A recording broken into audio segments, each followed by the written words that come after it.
Oh, now look who decides to show up when he doesn't have to wear a costume. 1 week I miss. Just one, and I get all this. Well, you know what? You deserve it. Not the first. Uh-oh.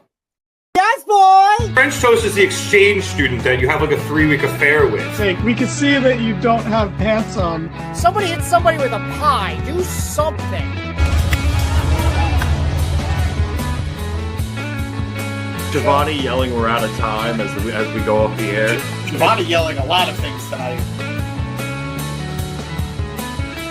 And welcome to the Mark It Down podcast. Hello, everybody, and welcome to another edition of the Mark It Down podcast. My name is Nick Cummings, joined this week by James Asante, back here again to review another episode of AEW Dynamite.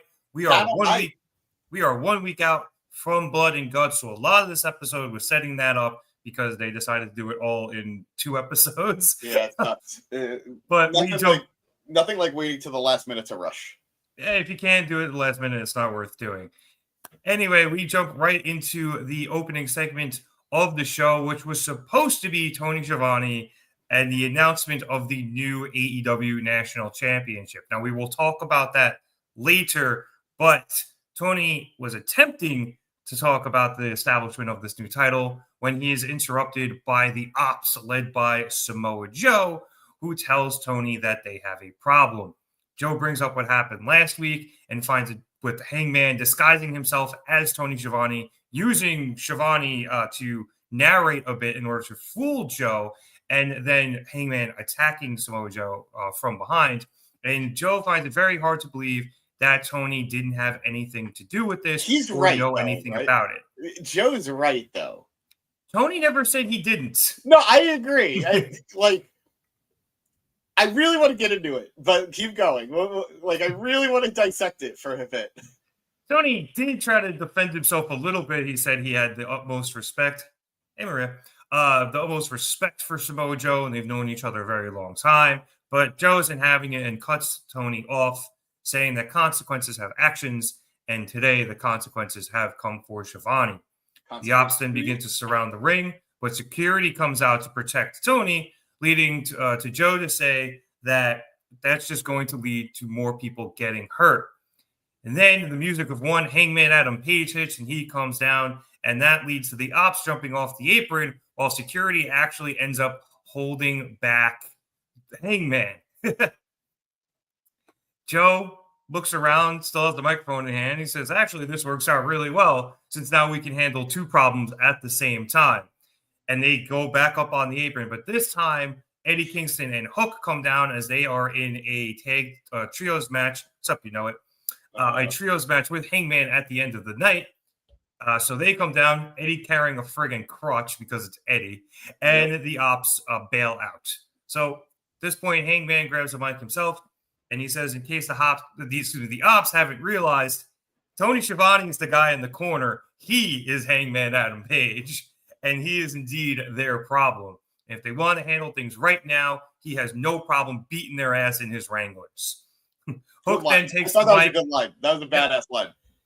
Hook then takes the mic and actually challenges the Opps to put the trios titles on the line tonight, saying they went out and won those without him. And he says that they should prove themselves to be fighting champions. And for whatever reason, this makes Samoa Joe irate. And he gets really pissed off. And he yells at Hook, saying he can never talk to him like that again a day in his life. And he accepts the challenge, which Tony Khan quickly makes official. So, James, we will go into the main event right after this. But, I mean, I think Schiavone was in on it. He kind of had to be. Hangman is in the ring with the 3 of them. And Schiavone is speaking, either pre-recorded or live. So, and he was saying how Hangman will win. He's 100% in on it. I'm trying to remember. He called him the purveyor of cowboy shit or something, like the greatest purveyor of cowboy shit or something like that. And didn't he also say that he will conquer Samoa Joe too? Yeah. He's the reigning and defending AEW Men's World Championship. And then it switched to Hangman's voice and he said, long may he reign. Yeah. And then don't know. Hangman took him out. I feel like Shivani was absolutely in on it. And while I don't condone the beating of Shivani, I will say I understand. You talk shit, you get hit. That's the rule. These are rules of society. And Shivani was absolutely on the talking shit side. Yeah, and I mean, Maria, she was worried for him. I think we all were for a second. But Tony, he's gotten away with some shit. Steve Owen likes to stir the shit up. He really does. The only guys who have even kind of, I think, gave him a quote-unquote receipt were, I don't remember if the Opps actually beat him up, but, not the Opps, excuse me, FDR. They went for the pile driver, but it got stopped. Right, okay. So Tony hasn't really gotten his comeuppance yet, but he's a face, so I don't think he will. Ironically say this. This is a genuine feeling. This is a genuine announcement. Tony Schiavone calling Mariah May a bitch on commentary. Like at least a top 5 moment of AEW for me. At least top 5. It was great. Bitch. Just like this old uppity bitch that he is. I loved it. Just bravo. And eventually he'll get his ticket clocked. He will. He absolutely will. But what a ride. He is a sassy bitch. He is. And he's great at it. And I do love him occasionally because he is the face. He will usually take the side of the faces and helping Hangman get some payback on Samoa Joe for what Joe did at the last pay-per-view. I believe it was Wrestle Dream. It kind of fits Shivani's character. So I did like him doing it. And I like the fact that the Opps aren't stupid and only blaming Hangman here. They are also blaming Shivani, which led to this confrontation and then the match later in the show. Before we jump to that match, I just wanted to go to it's comment here saying Hook is still working with the Opps. He's just buying time. Possible. I mean, he did just join with Eddie, so I think they're going to have a decent run before any of that happens. But it would be interesting. And we have our friend Chris LeClaire in the chat. What's going on, Chris? Saying he is happy that Athena and Mercedes didn't get the win against Harley Cameron and Willow Nightingale, something we will talk about at length later, but that ended up being a very good match. I dare I say possibly match of the night for me. All right, an argument can be made, but let's hit the main event real quick just so we can square the circle here on the Opps versus Hangman Adam Page, Hook, and Eddie Kingston. Did you say square the circle? Yeah. I know it's circle the square. I did it backwards on purpose. It's like I always mix things up on purpose. It's funny. I love it. Po Buddy's perfect. I love it. Yeah. Anyway, this match was okay. It was indeed for the AEW World Trios Championships after Hook goaded Joe into putting the titles on the line. But unfortunately for Hook, he was pretty much taken out most of the match as he got a back injury early in it and wasn't able to do much and pretty much left Eddie and Hangman in a 2-on-3 situation throughout most of it. As we got towards the end of the match, we actually had Hangman getting a hot tag and he was looking pretty good. And then Eddie tagged himself in and they were setting up for, it looked like a Hurricane slash Buckshot Lariat combo, but on Shibata, but Hobbs, who was actually legal at this point, along with Eddie, took Hangman and threw him off the apron onto the stage, onto the ramp, then brought him up on the stage. The two were fighting back and forth, and eventually Hobbs was able to take Hangman and hit him with a world's strongest slam off of the stage through a table. You cannot get me to boo Powerhouse Hobbs. You can't get me to boo anybody on the Opps. I bought the shirt. You cannot get me to do it. Maybe Kenny, maybe Brian, but you cannot just willy-nilly get me to boo these men. I think I had bought, that is my third wrestling shirt ever. Wow. So who else is it? So I bought I bought the Opps was the third one. The first one I bought was the Main Event Bullet Club shirt. Okay. When they were facing the dudes from TNA who I'm blanking on. Yeah. Not the Rascals, the other ones. I always confuse them. Ace Austin and what's it? We have the picture with them. Yeah, the ABC. Yeah, the ABC, yeah. Yeah. There. Yeah. Anyway, So I bought that shirt that night, and then I bought the crew neck sweater for the chopped cheese crew neck sweater. Okay. Then I bought the Opps shirt. If you wore colors, I'd say the Hurt Syndicate would be there for you. I could see that being a shirt. I could rock the black and gold. I have actually shit that matches with it, so I could get that shirt. I also ended up when I bought the Opps shirt, I ended up they were running a deal on shopaew.com that not to no free ads, but they were running a deal where as we're talking about their show, it was an extra $5 like extra $5 or $10, and you got a live shirt. So I ended up with an MJF one. I'm not sure from where. Judging by the pattern of the "I'm better than you" on the front, it looks like it might be from England. Wow. But I'm not entirely sure. Anyway, now that we're back off the tangent that we don't go on. So Hangman's dead at the stage. Hook is pretty much taken out. So Eddie is left in what was a 2-on-1 situation against Joe and Shibata. And he was actually able to briefly get Joe out of there. But then so it looked like it was going to be 1-on-1. But then Hobbs came rushing back in and took Eddie out and sent him right into the corner, his own corner, where Hook dragged himself up onto the apron and tagged himself in. And he went after Hobbs and actually slipped him and almost got in a red rum, but Hobbs was able to power through it. He got Hook up on his shoulders and put him in they called it a backbreaker on commentary. It was a friggin' torture rack. Yeah, it was a torture rack. And maybe they can't call it a torture rack. Yeah, I was going to say they probably can't call it that, but it was a torture rack for those of you who aren't sure what a quote-unquote backbreaker is. Anyway, Eddie kind of tried to get up, but he was pretty beat to hell, and Joe actually grabbed him, if you looked, really subtly, and eventually Hook was forced to tap out. So that was that. Twice in 2 weeks is nuts. Yeah, especially for somebody who had rarely lost a match in general. And I'm sure he's been pinned by now, but it's only once or twice.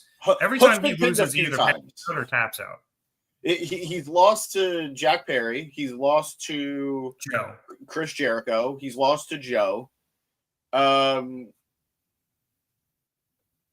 feel like he's definitely lost to somebody from the Death Riders. Like when he got hurt. Maybe? Yeah, maybe. But regardless, yeah, just weird. Like somebody in our comments, I gotta look who it was. It's saying Hook is still working with the Opps. He's just buying time. Oh, yeah. I brought that up. You were on your phone. You brought up the comment. I was doing stuff for the pod. I know. I apologize. I was Twittering. Bringing that up. Like tapping to Joe last week, ensuring Joe gets the title match. And tapping again this week to make sure that the Opps don't lose the titles. Maybe. I don't know how Eddie fits into all of it because I can't see him teaming with them. But it's intriguing because to me personally, it never made sense that he had a beef with them. It never made sense to me. Like, I understand what the argument is. You guys left me behind. You guys moved on without me. But, buddy, you got hurt, and they avenged you by taking the titles off of the Death Riders the next week. But they worked it out. They did. Like, I can understand being a little pissed. Like, yo, you just left me. Like, what the fuck? And then Joe explained it, and he was just like, yeah, all right, that makes sense. But now I got to go do something else. And then that led to that. But he did it. He did it. He could have easily just been. It could have been a 4-man group. Yeah, it couldn't. It could have. I don't understand the logic there. But yeah, I thought it was weird too. I guess they just didn't want him being a hanger-on, as without owning a title. So putting him with Eddie was like the next best thing, and that allowed Eddie to get back in the ring shape as well in a tag team instead of just being thrown straight into singles matches, which I think also makes sense as well. So that's a pretty good. I think there was a pretty good pivot by Tony Khan there. So could you have that? Yes. Do I think it's going to happen because they just put him with Eddie like 2 minutes ago? Yeah. I don't think so. I guess. I don't know. It's all weirdly unsatisfying. Yes and no, because as much as I liked Hook with the Opps, I love Hobbs with the Opps. I do too. I do too. Especially this heel version. Yeah. I loved what the Opps were because it felt like it was Joe and Shibata teaching Hook. Yeah. And you don't need that with Hobbs because Hobbs is Hobbs. He's fully formed at this point. He's So still very young, though. Oh, of course, but like he's not some green talent. Like I'd argue Hook is still somewhat green. Like there's still development in Hook's future. Oh yeah. But I don't really see Hobbs needing development like that. So I don't know. I would have loved to see Hook reunite with them, but no need to focus on that aspect of it right now.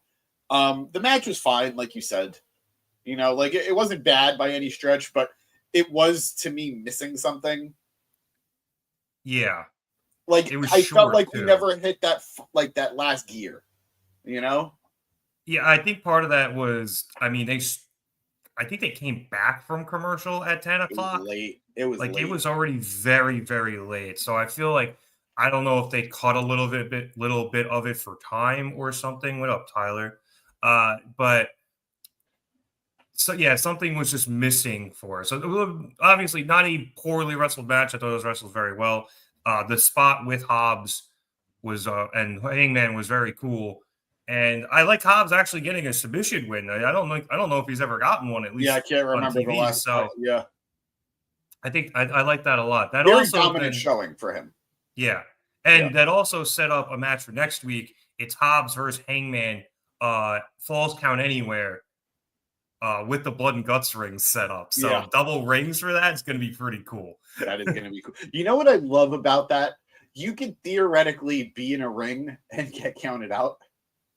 Because you're only supposed to wrestle in one ring if you're not in the blood and guts match. Yeah, or like if you're in a standard match, yes. Yeah. So like next week, Hangman and Hobbs is what kind of stipulation? It's falls count anywhere. Falls count anywhere. So they could land in another ring. I love it.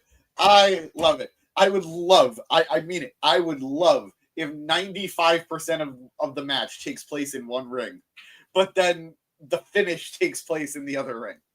Just because, like, why not?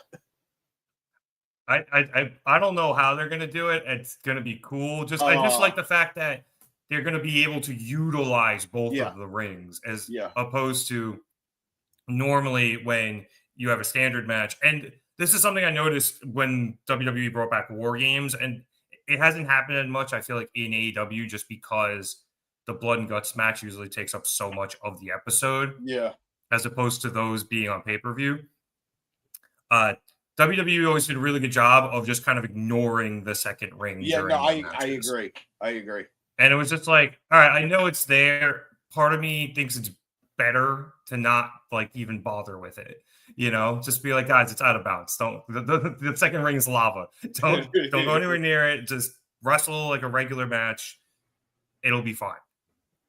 I don't. I always enjoy that about this, but this is a different layer on top of that, and I think I'm gonna really enjoy that match. Yeah, I think so too. All right, there were a whole lot of comments here. Yep. Okay, so I'm gonna just try to stick with the ones about this because Maria has had enough of Hook, which is funny because I feel like he just got back, but he's now in another title situation he doesn't deserve, and I guess it is back-to-back weeks. He has been in a title situation. He was going for the number one contendership last week. This week, he goaded Samoa Joe into, putting the trios titles on the line. So I guess you could say that they have been putting him in high-profile situations the last few weeks. Why? I'm not sure, but I guess it's probably to allow these storylines to progress. That would be my guess. It's saying that Mr. Wrestling 2 was his first shirt. Good one. Classic. And he is also convinced that Hook was faking the injury. Then if Eddie also turns with Hook, then Hangman, well, I read Cowboy and said Hangman, and it came out as Hangboy. That's what it was when he was growing up. Hangboy. Yep. Cowman. No, that's a different superhero. Anyway, he thinks if Eddie turns, Hangman will need a rescue, so we'll see who comes for that. And yeah, maybe Joe utilizes Hook tapping out to get ahead of Hangman. Oh, maybe he's still on our side. Maria's saying Eddie deserves better than tagging with Hook. I think that goes back to what I said. It lets Hook learn because he's not with Joe anymore, and it allows Eddie to kind of get back into the swing of things as he's coming back from what was a pretty devastating injury. It was. Did you read or hear the interview Eddie gave like a week or two back, where he's talking about how Tony Khan, well, not Tony Khan, but like how he doesn't blame Tony Khan for giving him more because he knows that he's kind of unpredictable and he's kind of just a little wild. And it rang so false to me because it's like Eddie was one of the most reliable locker room people for a long time for AEW. Like he was like waving the flag higher and louder than anybody else. I just don't buy. And it's not like he ever gave a problem. Like he lost to Punk. He lost to Bryan. Like it never seemed like he had an issue with doing the job. So the notion that he's untrustworthy, so that's why we haven't seen him in a more prominent picture, feels just wrong, right? Well, there's two aspects to anything Eddie ever says. One is I'm not entirely sure when the man is working and when he's not. Yeah, absolutely. Because I genuinely, he's one of those guys, everyone always just looks at him. It's like, does he know wrestling is predetermined? Like, I feel like it's always something. It feels like it's like, I have no idea if his beef with Claudio Castagnoli is real or not. But the other thing with Eddie, and he has been very vocal about this, the man battles a lot of mental issues, including depression. And how I remember reading that interview, if it was the same interview, I think he was more saying that he was okay with it because he thinks that he is an unreliable person. Maybe. Because, of his mental ailments, that he genuinely thinks that he is not a reliable person. Even though most people at this point would probably say he is. Maria in the comments calling him AEW Tommy Dreamer. That's a good comparison. Is a really it agrees too. Yeah. So Eddie is one of those guys where like sometimes you have to take the things he's saying with a grain of salt, but when he's talking about his mental issues, he's usually telling the truth. And I think that was just one of those situations where he doesn't have a high enough opinion of himself sometimes. Yeah. It's, something he's working on where he thinks he should be getting more things. And I'm sure Tony would like to give them to him, but maybe it's Eddie being like, no, go to somebody else. Like, I don't deserve it. So, yeah. Shout out to Eddie being very formal about all that stuff too. If you haven't read it, his Player Tribune article from a few years ago is great. I highly recommend it. Just a couple more things here. Tyler pointing out the GCW versus JCW had the double ring, and they were utilizing both of them. So, it is possible, Tyler. It's just more bringing up the fact that in those singles matches back in the old NXT War Games days, that was just the way they did it. And speaking of NXT, Tyler actually thinks Hook is perfect for NXT. And I know, James, that's something you've thought about happening for quite a bit since Hook has been brought up, but I don't know that Hook is perfect for NXT, but NXT might be perfect for Hook. I think he needs a place where he's just going to be taught. Like right now, like I said it before, it was very clear he was partnered up with Joe so he could learn from Joe. Yeah. I think on a similar level, him being partnered up with Eddie is so he can learn from Eddie. Especially on the mic. Exactly, which is where he needs the most work. We've talked about this, and it's not fair to compare apples and oranges, but I remember... Why not? They're both fruits. Easy there, little Dickie. Sorry. No, I love the line. But when they were coming up, like really, really early, we kept comparing the Hook to Dom. And when out the gate, it felt like Hook was light years ahead of Dom. And now Dom is so far ahead of where Hook is that like you can't even see Dom. Like you need a telescope to see how far ahead Dom is. Dom's also a 20-year veteran. Absolutely. It's almost unfair to compare them. Yeah. Apples and orange. I also think it's fair to point out that when Dom came up, Dom was also like this really like white meat baby face, the son of Rey Mysterio, and nobody liked his character. We all acknowledged the kid could go in the ring, but no one liked his character. And Hook came out, and he was far cooler than Dom was at the time. 100%. But even in the ring, I'd say he was a lot smoother. He was very, very comfortable in the ring. I think he also knew a bit more of the ring psychology at the time, maybe a little better than Dom. And also, too, he was doing a lot more submission-based stuff, and he was very good at that stuff. Whereas Dom was a pretty good high flyer, but he was still learning a lot of other things. Yeah. And really learning the WWE style, I would think. Yeah. So, and then obviously Dom turned heel, joined the Judgment Day, and Dom's character became a lot cooler, whereas Hook's character has been fairly stagnant. He is still just Hook. The only thing that's really changed about him has been his music. He talks a little bit more. Yes, he is starting to talk more. Ouch, Maria with a serious shot saying Hook belongs in a call center. Damn. That is brutal. Hook might owe Maria money. Only thing I can think of. Yeah, but she does agree with us that Dom is miles better than him. And apparently, it's saying the chat is keeping score. Whichever podcaster will have the advantage for next week's show. the only time Rev and I have ever gotten physical, it was an accident. I'd say I won, but I also ran the fuck away. Yeah, no, James accidentally Superman punched me in the face trying to cash in his Money in the Bank briefcase. And during our fantasy football draft. Yeah, I went, what the fuck? And James was already halfway to Albuquerque. Yep. Except I made that wrong turn.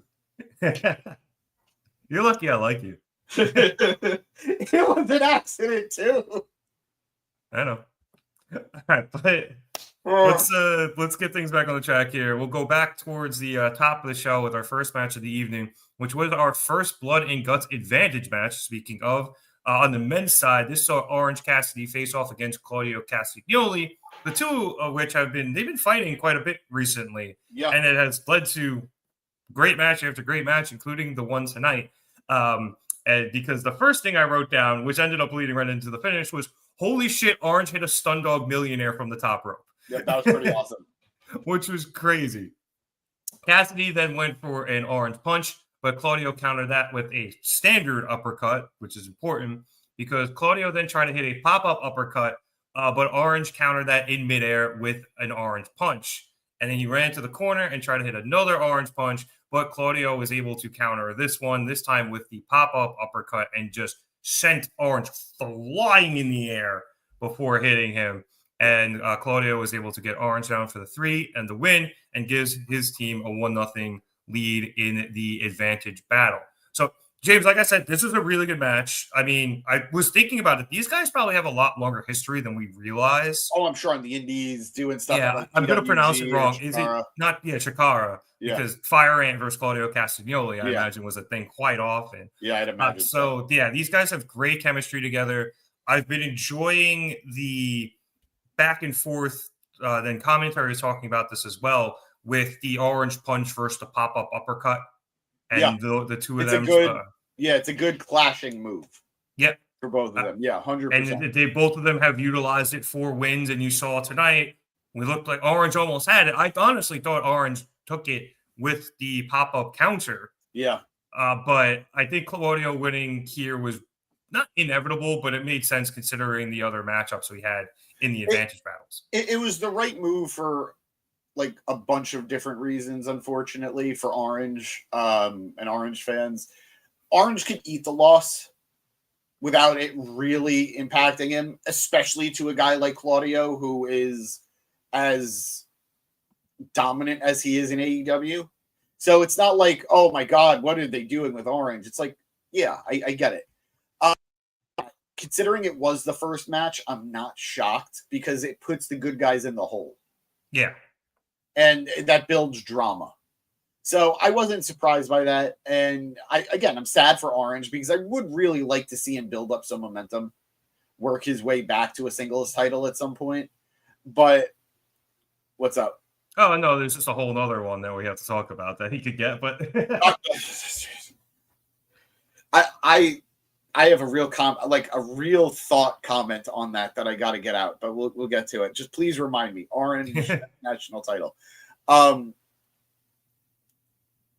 I thought this was very well done. And to your point about them having chemistry, absolutely that's true.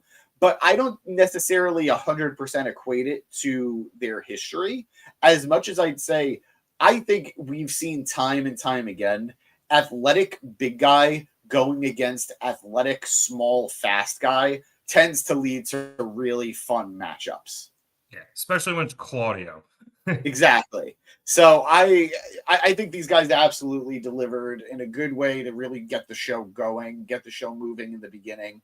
And I Claudio's jacket, like he's worn that before. I know this wasn't the first time, but seeing him wrestle in it was interesting. Like it was very brief in the beginning. Yeah, when Orange jumped him. Yeah. I was like, this does make him look kind of different. I kind of like it. He has a tight jacket too. I can see why he wouldn't want. Oh, of course, yeah, of course. But anybody who wrestles in a t-shirt is mad. I think we could all agree that, right? Like they're crazy.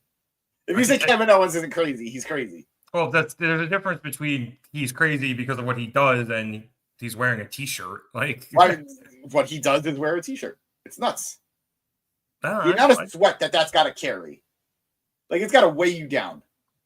I mean, I used to play basketball in t-shirts all the time. Like it does weigh you down, but they're usually wearing something under it. And it's also because we're socially expected to wear t-shirts when playing basketball. Not always.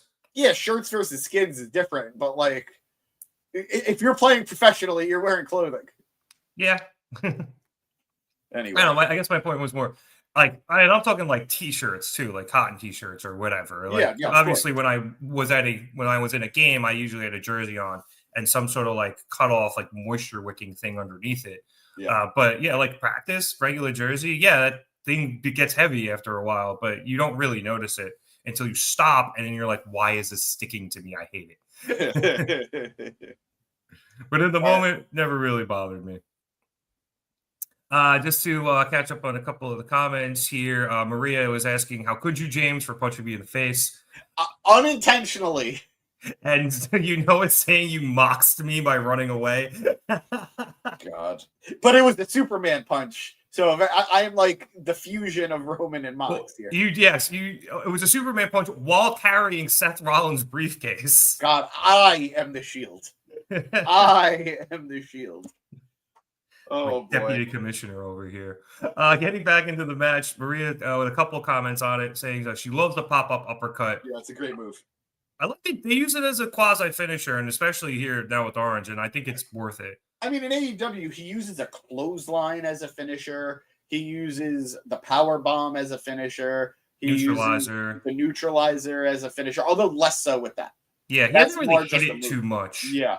The pop-up, like regular, he's pinned people with just a straight-up European uppercut. Yeah. The pop-up, I think, makes it better, but I understand he shouldn't or can't hit that on everybody. And he's gotten the occasional win with the swing. Yep. He's made people tap. He made Jericho tap to the swing back in the day to win the ROH title. And he's got the occasional win with the sharpshooter. I feel like he's got one more, and I'm blank, like one more finisher. Yeah, I think so too, but I can't think of it. And it's not the UFO because he so rarely uses it that it doesn't count. But I know because he uses the neutralizer. Oh, the Ricola bomb. Well, I said power bomb, but yeah. All right. I was just trying to think of the name. So yeah, he has he's Swiss. He's a Swiss Army knife of finishers. It makes sense. Perfect. Sir, I am Swiss. You too. Maria also saying Claudio must always win over Orange, calling him an underrated worker. He is obviously an underrated worker. He's one of the best. Yeah. But must win always over Orange? I don't think so. Orange has a win over him. Orange has a win over him recently. Yeah. So they're usually pretty split, and I think that makes sense in the power balance of AEW and the way they present Orange. Especially with the story of the Orange punch versus the uppercut. Yep. Yeah, it makes a lot of sense. Either could do it. Yeah, exactly. So great match out of these guys. 1-0 Death Riders.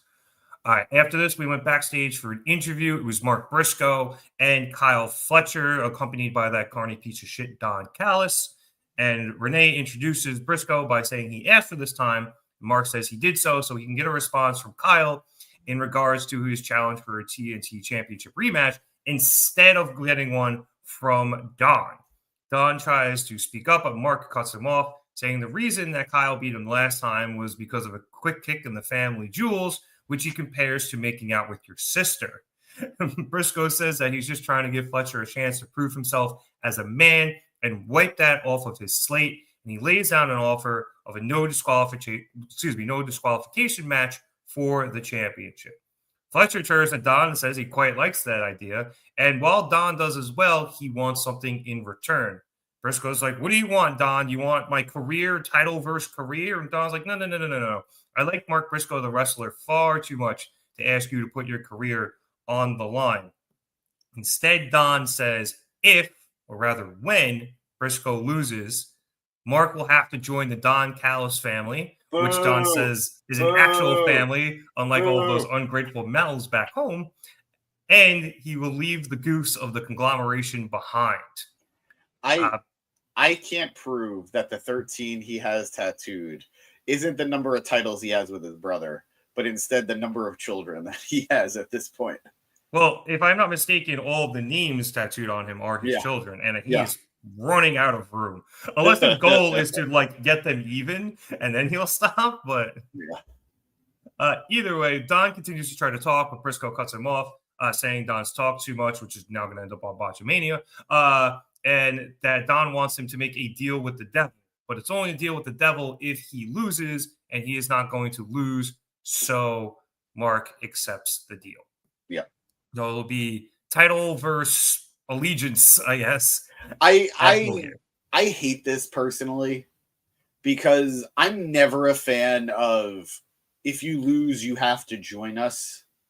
On one hand, it doesn't make sense to me because what you're saying is you want to take in a loser. Like your guy is better than this guy, so we're going to take in a loser. So I right out the gate, I never liked that concept. And beyond that, it always plays out in one of two ways, and it's super frustrating. Eventually, the guy either just rebels, and it's like if you could have rebelled at any point, why didn't you do it out the gate?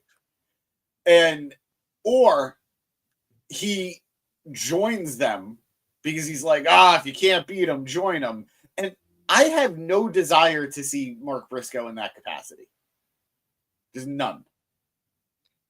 Yeah, I feel like we already low-key have that or had it with Mark Davis. I don't know where Davis stands now. Just happy to be there.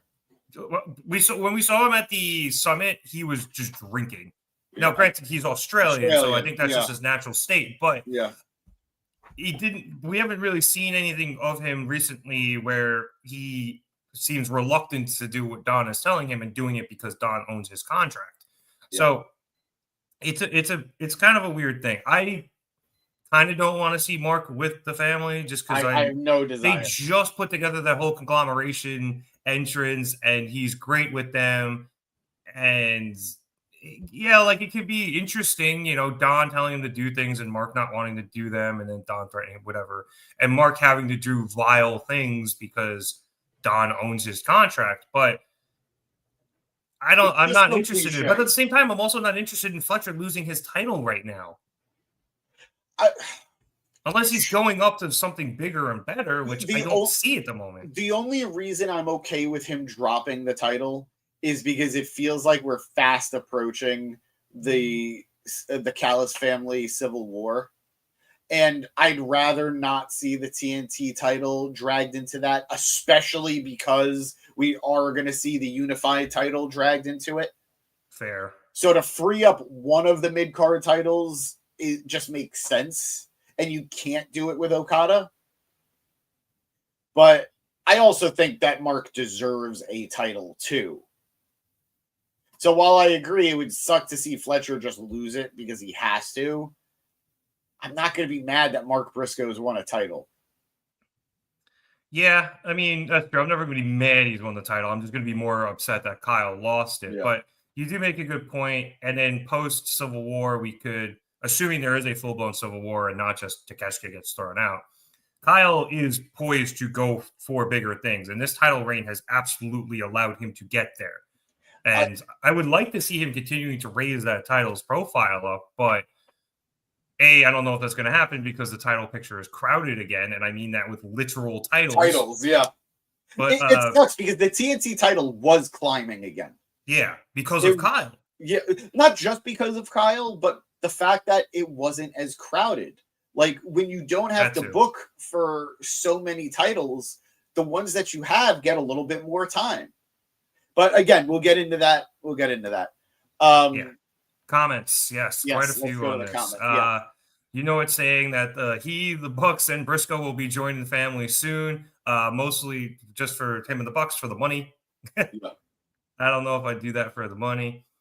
You know, it's saying that he's ready for the Kyle to go for the world title. He did just challenge for it. Now he will, trust me, that man will be a world champion. In the that's a win, not an if. That's a win. Unless he does something monumentally stupid in his real life, it's a win. Yes. Yeah. Yeah, Maria comparing Briscoe to possibly joining the Callis family to John Cena joining the Nexus back in the day, which I'm sure James loved. You know, that's probably where... No, I was going to say that's where my hatred of that trope started, but I think it's Shawn Michaels being forced to work for JBL. I think that's probably where it started. And that's not how the real world works, people. Well, I would hope that they do some sort of contract signing or something, and there is a time limit on the amounts of time, like Briscoe will be working for Don, like whether it's 6 months, a year, whatever it is, unless Don fires him or there's something in there that they can get out of it early. Because remember there was a whole thing. I was like half watching TNA at the time, and like Ash by Elegance had to go work for, I believe it was like the women's or the Knockouts Tag Team Champions and it was just for like 48 hours. Yeah. They got all dressed up in punk outfits. And yeah. Just see, like that works because I agree. Just led to silly segments and it was a short amount of time. Briscoe being there for 6 months with No, it needs an opt out. Yeah. Opt out. With on Don's end, obviously Mark would be able to get out. Yeah. Some news from Tyler here, which is very relevant here on the Market Down podcast. Mercedes Moné has challenged Phoenix Diana at Hog Super Clash for the APAC Championship here on Long Island. I do believe that's next week, 2 weeks from now. Not this weekend, the following week and a half. Weekend. Yeah, a week and a half. So I don't know if you've seen that card. Phoenix defends her title on U.S. soil. That's really cool. I have seen the card. I unfortunately cannot make it, but the card is stacked. Oh, okay. Thank you for letting me know. Yeah. I think. This is how James and I talk. I don't think I can make it. All right, let me know. Oh, boy. This is fine. I'm rooting for Mark here for multiple reasons. I'd be happy to see him win a title. I don't want to see the storyline play out. And I think Fletcher will be fine without it. Yeah, I mean, all those things are true. I'm with you, I think, a little bit. Like, it's just a little annoying. Yeah. All right. Continuing with some Callis family shit, we came back from commercial with the Young Bucks standing next to that carny piece of shit and Josh Alexander. And Renee talks to the Bucks about having agreed to $1 million trios match, and they will be teaming with Alexander, and asks the Bucks if this means they have officially joined the Don Callis family. Matt starts to answer her, but Don cuts him off and tells Renee that she shouldn't pressure them to answer right now. However, he goes on to say that when he saw AEW management treating the best tag team in the world like a couple of jobbers, he told everybody that he would use every penny in his bank account to make sure they get the treatment they deserve, because when you're with Don, you're with family. And then the rest of the family comes in behind Don, and Don says, take it from your friend, the Rainmaker, Kazuchika Okada, who comes over to give, I believe the word Don used was a testimonial. And the Bucks are like, oh, okay, Don, look, this is all very nice, but it's a little much right now. Don's like, oh, I'm sorry, you're overwhelmed. All right, guys, let's give them their space. Let them make the decision when they can. And they all leave. And one of them, I don't know who it was, in the back just goes, we just got here. Anyway, though, Okada hangs back. And after everyone leaves, he looks at the Bucks and tells them not to take too much time before leaving them. The Bucks kind of look at each other, contemplating whether or not they should join. Babyface Bucks incoming. It's we're getting there. We're really getting there. I don't know if I'm wrong for thinking this. If I'm Don, I think it's kind of dumb to pick Okada over Takeshita. You're not wrong.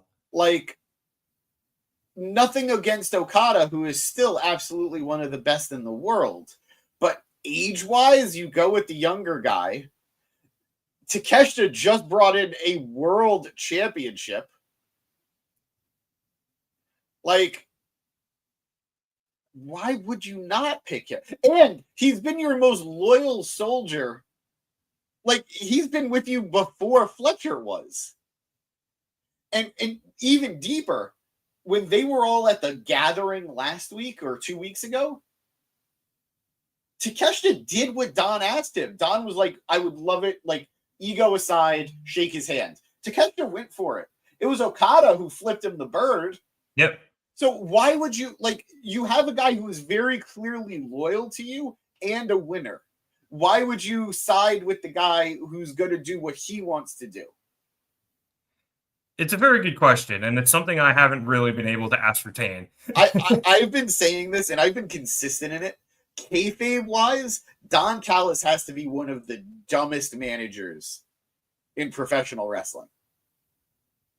He does make, I don't want to say that because he makes some shrewd moves in terms of bringing people in and stuff like that, getting them, to when and where to attack. But he does make some dumb fucking decisions. Like, when I will never forget Jericho agreeing to side with him and join him. And then Don's like, yeah, sure, let's go. And then, like, the painting reveals that Don was going to betray him out the gate. And it's like, well, he just why? assumes Jericho was going to say no. So he was. That's dumb. Yes. That's dumb. Don't be dumb. Like, I don't know. I think I'm crazy because, like, I think Don is great. I would rather watch Don Callis than Paul Heyman. Like, 100% of the time, I'd rather watch Callis. But, like, it doesn't make sense, some of the choices he makes. Paul is never dumb. Paul is arrogant, but he's never dumb. Don is dumb sometimes. Yeah. It's frustrating, man. It's really frustrating. Somewhere in 1990s, ECW fan got really mad at you that you said you'd rather see Cyrus the Virus than Paul Heyman. But, I mean, you know, it brings up a good point. It's wrestling. Doesn't even make sense, but it's still real. Right. You're absolutely right about picking Okada over Takeshita. Like, logically, he picked Takeshita because Takeshita is younger and faster and stronger and presumably going to be better than Kenny Omega. And either Don thinks that Takeshita will never reach the heights Okada is at now, and he would rather take the shorter term of Okada and take the higher highs than take the longer term of Takeshita, which would be lower. But, like, Takeshita's the world champion. I know. Takeshita's the IWGP world champion. I know. I know that we're supposed to believe on AEW television any AEW title is worth more than any title from another company, but the unified title is not worth more than the IWGP world championship. No, it's very clearly not. But I don't know. That's what I think is going on in Don's head. Because, I mean, Maria puts up the gimmick is Don is completely full of himself, obviously. And anything he thinks is right is right. Obviously, like he said at the summit, what's best for the family is what he thinks is best for the family. And if he thinks Okada is best for the family over Takeshita, then that's the way it's going to go. Is it stupid? Yes. But off the top of your head, how old do you think Takeshita is? Oh, he's like 28 at best. He's 30. Okay. But that is still ridiculously young. Yeah. And Okada's 37, who, by the way, I thought was older. So that, I mean, granted, it's still a 7-year gap here, but regardless, okay, not too bad. Okada's also been wrestling forever. Yeah. I mean, Takeshita has too, which is what makes this crazy. I guess that's also fair. But... I worked myself into a tizzy. Let's move on. Yeah, it's not the years, baby. It's the mileage. Oh, God. All right, let's head to our next match, which was a quarterfinal match in the AEW Women's Tag Team Championship Tournament, which saw the Babes of Wrath, terrible Willow name. Nightingale, and Awful. Harley Cameron. It was way funnier if you watched the video when they were making up the name. Go ahead. Versus Mercedes Moné and Athena. Go ahead. What were you going to say about the name? It's just, let's talk about it and then we'll get to it. It broke me. Okay.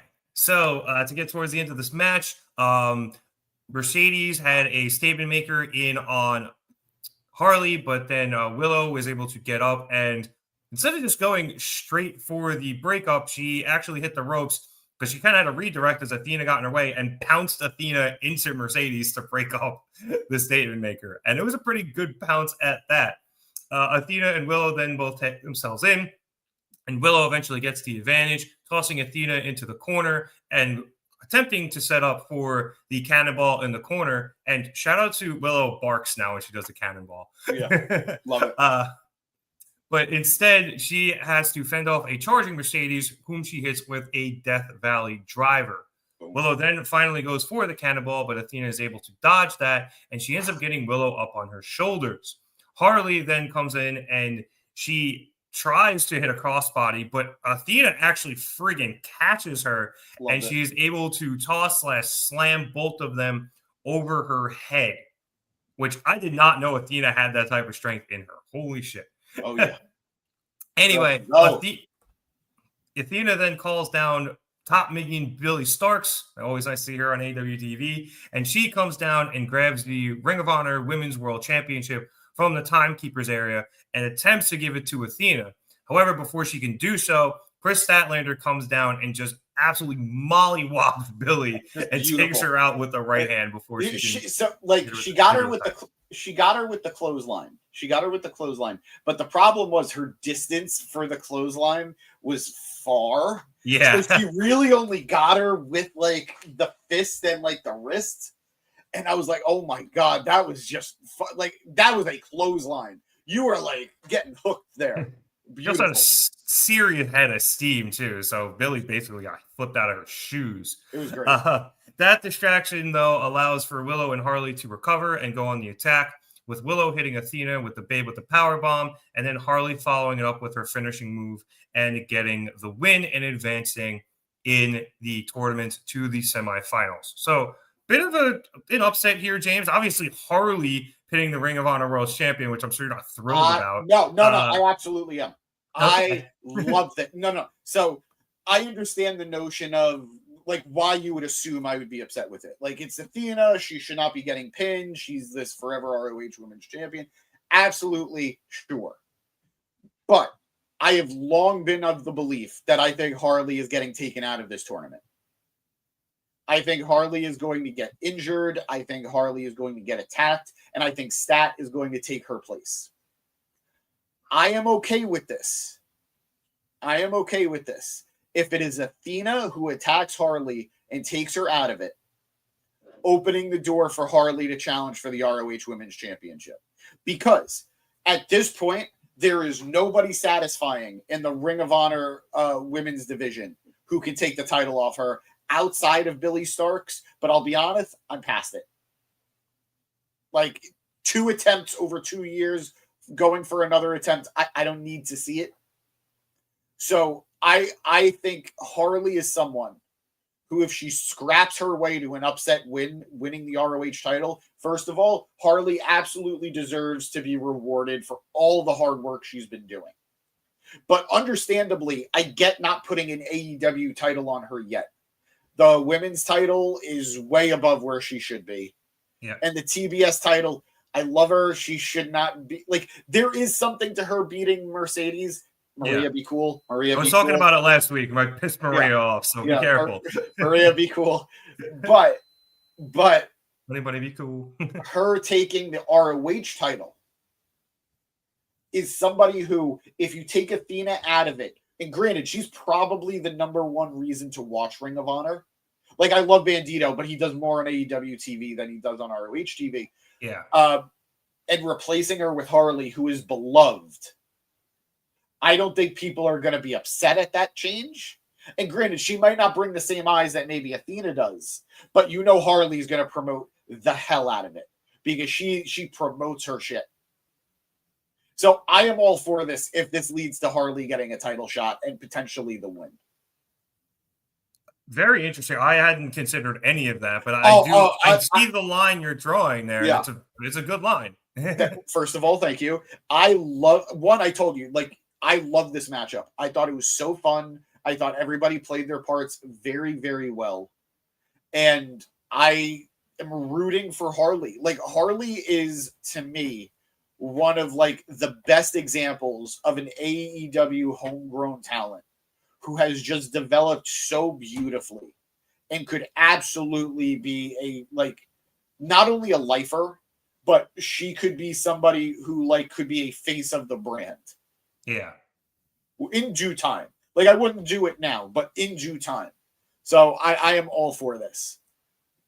Well, I think you have a good point there because she is already extremely popular and she's extremely talented, not just wrestling, but just generally. Yeah. And I think they mentioned on commentary, this is her 4th year wrestling. Yeah. And she's out there with, I know she's tagging with Willow against Athena and Mercedes, who are 3 of the best wrestlers in the division right now. And she didn't look out of place at all, actually. Not in the slightest. Not to me. So, you know, she's developing so incredibly quickly. So, yeah, obviously, I would think she deserves something. I think you're right there. Whether or not that's her getting taken out in the tournament, the only reason I'm a little about that is because I feel like if Statlander gets put in the tournament, that they kind of have to win the tag titles. And I don't know if I want the women's champ to have the tag titles as well. I get that. I think I've been saying I don't think Stat is long for that women's title. I think she gets through Mercedes. I am fairly certain she gets through Mercedes. I do not think she holds on to it that much longer afterwards. And I think the notion of her and Willow putting it all on the line to win those titles at the expense of Stat losing her title will really solidify that they are friends again. That Stat put Willow above everything else. I'm very invested in this storyline. Yeah, I mean, it's there, but I'm a little with Marie here. Like, I don't know if I want another double champ, especially the inaugural. I don't know. I get what you're saying. I think it's only going to be for a few weeks to a month. That's my point. I also think I still have Tony and Mina winning the whole thing. And that's very possible. That's very likely. I hate saying this because I love Tony so much, but Tony winning that championship feels like an industry plant kind of move. And I don't want to get to a point where I resent Tony. And I don't think I'm near there, but I could see how I could be pushed there. I still think that she's arguably the most over woman on the roster. Absolutely. And putting your inaugural tag titles on her and Mina, who's also incredibly over, just brings them not only prestige because of who Toni Storm is, but also to like a level of visibility that as much as I love Statlander and Willow, I don't think honestly any other team would get that level of visibility outside of the team that lost tonight. Because if Mercedes had that title, obviously it would help. But yeah, Maria does bring a good point. Beware of Tony fatigue. That's what I'm worried of. That's what I'm worried. And I think we also we can cycle back to it later. But Tony on commentary tonight was very, very chippy. So she was feisty. There's a character switch coming, so that fatigue might be a little too soon to say. Yeah. To get into some of the other comments, so I believe you mentioned this earlier too, dude. But yeah, match of the night. Yeah. By far, he called it. Yeah. Didn't agree. expect the ending, but yeah, I don't think I did either. Honestly, I think everybody probably expected Harley to eat the pin here, and she ends up getting the dub. And I was saying Harley would need to be on TV though for Ring of Honor, and the title would be removed. I mean, Bandito's exactly. It's the same thing.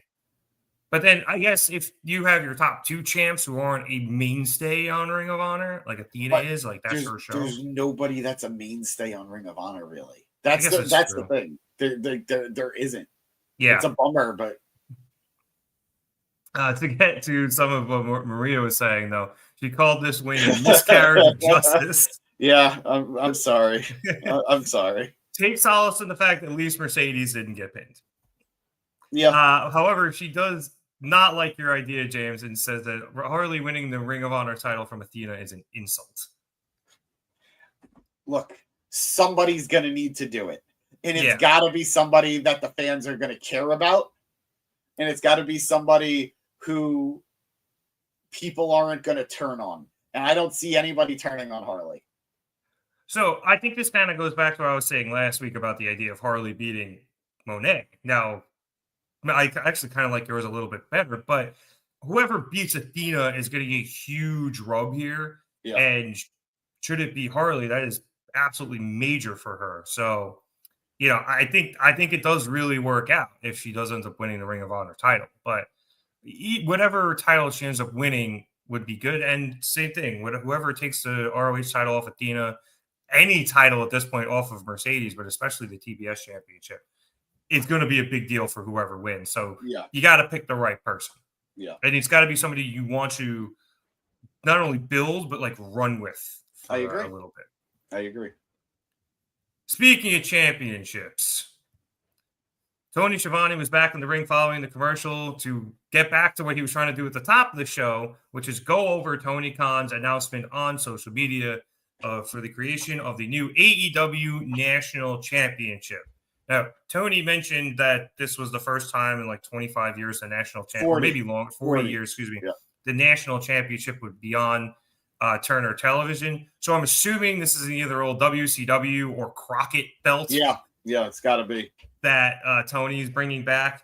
And some names were brought up, which I'll get to in a minute, that definitely led to that idea. But anyway, Tony Schiavone says that the inaugural champion will be decided by a casino gauntlet match at Full Gear. That is exciting. That is pretty cool. Yeah. I don't think we've had one for a title. No, I don't think so either. It's all been number 1 contenders. Yep. It's pretty lit. And then Schiavone introduces 2 of the competitors that will be in a casino gauntlet match, Bobby Lashley and Shelton Benjamin of the Hurt Syndicate. And so they come down with MVP. Schiavone starts talking to P and says that both Bobby and Shelton being in the tournament together is an interesting situation. And MVP responds that they're always the most interesting thing in any room they step into. And then he goes into the history of the national belt, running down, as I mentioned, some of the names who have held it in the past. And I believe Dusty Rhodes was on that list. And a lot of like really like older, like old 80s, early 90s dudes. I'd say 70s to 80s. Yeah, maybe even 70s. So this is one of those things where I'm going to have to look up the history of the belt. And it's a little bit of a shame that Khan probably can't get a bunch of like the footage of guys defending it back in the day, because I'm sure WWE owns most of it, but it is what it is. Anyway, MVP calls all of those guys icons, and then he asks, and who's more iconic and be able to stand up to that list than Bobby Lashley and Shelton Benjamin? And then Tony again asks MVP, well, what happens if the 2 of them go against each other? And P, continuing to sidestep the question, says that no matter what happens, one of them wins, the Hurt Syndicate will win, along with the AEW fans. And he's trying to continue to talk, but the music for the demand hits, and Ricochet comes out with GOA, and he says that he obviously doesn't like the Hurt Syndicate, but he has to give credit where credit is due, as they keep hobbling their old asses out to his ring every week. And now they're out here talking about championship gold at their advanced age. He actually admires that about them. But he also says that every single time he grabs a mic, he seems to be saying, I told you so. Yeah. And this I told you so is that he said he was going to do everything he could to keep the syndicate from winning a championship ever again. And so far, he has been able to do so. And then the crowd starts chanting, "Shut the fuck up" at him. And he kind of loses. He literally can't get a word in it. He kind of loses where he's at. Not his fault. It was a smaller arena. It was very loud. I adore this crowd for this. Thank you. And MVP actually ended up stepping in, saying very clearly nobody here wants to hear what Ricochet has to say. So instead, the Hurt Syndicate is more than willing to come up there and kick their ass. And Ricochet is able to gain control again and get his composure and says that at Full Gear, the demand will be met and he will be walking out the first AEW National Champion. MVP responds that Ricochet talks shit and they hurt people. And then he drops the mic and all the Hurt Syndicate have their suits off already, ready to go. And MVP holds the rope open for them, but instead the man just taunts them and walks away. So, James, this segment was fine, and we could talk about that later if you want. I don't have much to say. I'll be very quick on it. Like, it's more of the same. It was a fine promo from Ricochet. He is a great heel promo at this point. We know this. We've been down this road for so long. I'm really over this feud. I love both teams. I love the demand. They have really, really won me over. I don't need to explain my love for the Hurt Syndicate, but I just don't need to see this feud continue. I concur. And this is something we said 2 weeks ago when they continued it and Ricochet cost the Syndicate their trio championship match. Yeah. And we were just like, why? This should be over. We had all of the different stipulation matches. It's done. Let it go. Yep. No, 100%. It's a real bummer. It's a real bummer because I think it's just stopping both teams from going on to do bigger and better things at this point. I agree. But as for the new title, James. As for the new title, I looked up the list of people that MVP mentioned. Paul Orndorff. So that's a huge name. WrestleMania 1 main eventer. Yep. Jack Briscoe, big name from back in the day. Dusty, goes without saying. Even Kovalov as well, if I'm not mistaken. Nikita Koloff. Yeah. Excuse me. Yeah, that's a big one. That's a big one. And I've heard the name Wahoo McDaniel. I'm not too familiar with him, but I've heard the name before. So that is a very impressive partial lineage. You know, those are some names. But it's so funny, like going now into the title. It's so funny to me that truly I was not a fan of them merging the international and the continental title. I wish they didn't do it. Back then I was so against it. I was like, I love the Continental Crown. I love the international title because it is the workhorse title of AEW. And I was just so against it. Then they did it. The Unified Championship happened. Arguably, still never needed to happen. But I didn't hate the fact that there was one less title. And I didn't hate the fact that, as we discussed earlier, the TNT title was getting some more love. Yeah. So all of that really worked for me. But now that they're going to introduce another title again, after having seen the TNT title grow and the unified title supposed to be so important, it just makes me wonder why they're doing it. Like, I understand Tony, and I say this word with respect. I understand Tony is a mark for like that era of wrestling. He has a lot of respect for that era of wrestling. Yeah. And I guess getting the rights to that title is a big deal. But I still don't know that I would do it.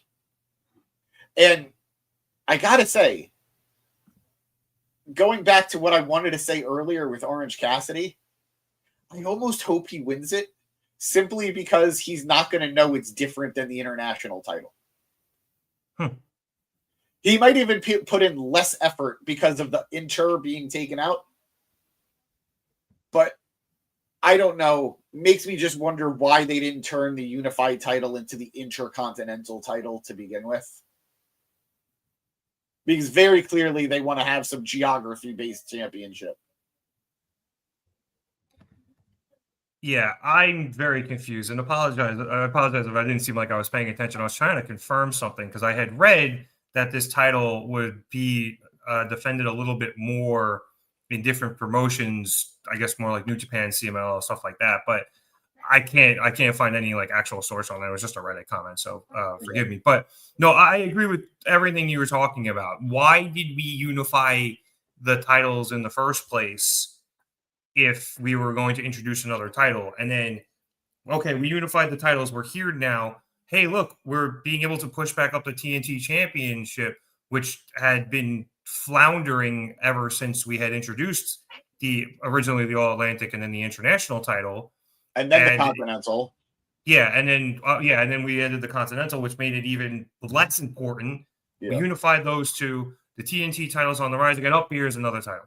Yep. It's like, okay, dude, like I get it, but you only have 5 hours of television a week, and unless you're going to be defending it more in Ring of Honor than you are in AEW, then I don't know. I don't see the point of this championship other than to give somebody else a championship. But when you have too many titles, they all get a little bit more devalued. See, I grew up in an era where WWE had a lot of belts. Like, I grew up in an era where WWE had, I got into it during the invasion. So WWE had both the WWE belts and the WCW belts at the same time. So that was a lot. But like, even post that, I grew up in an era where WWE had on one show, the world title, the Intercontinental title, the hardcore title, the European title, the light heavyweight title. Like, I didn't hate it because to me, as a kid especially, wow, this guy has a title. This guy is good. This guy is cool. So that's ultimately what belts are supposed to do. It's supposed to put some shine on a wrestler. So I don't hate it. But what I don't love is if you have that many titles and they don't get all the love, Like, I grew up, I fucking loved. So it was the week after my favorite match of all time. 1 week after, Jeff Hardy versus The Undertaker for the Undisputed Championship in the ladder match. Climb the belt, kid. Make yourself famous. Favorite match of all time. Jeff loses. The very next Monday Night Raw, he wins the European Championship from William Regal. And I adored that because one of my favorite guys was able to win a belt. It made something feel special. But you need to be able to book those titles like they're important. Otherwise, you shouldn't have them. So I'm talking in circles, so I apologize. I'm rambling. No. But I just hope that if we're doing this, let's do it right. Yeah, and I think what you just said is important. If you can't book the titles well, if you can't book the titles to make them seem important, then what's the point of having them?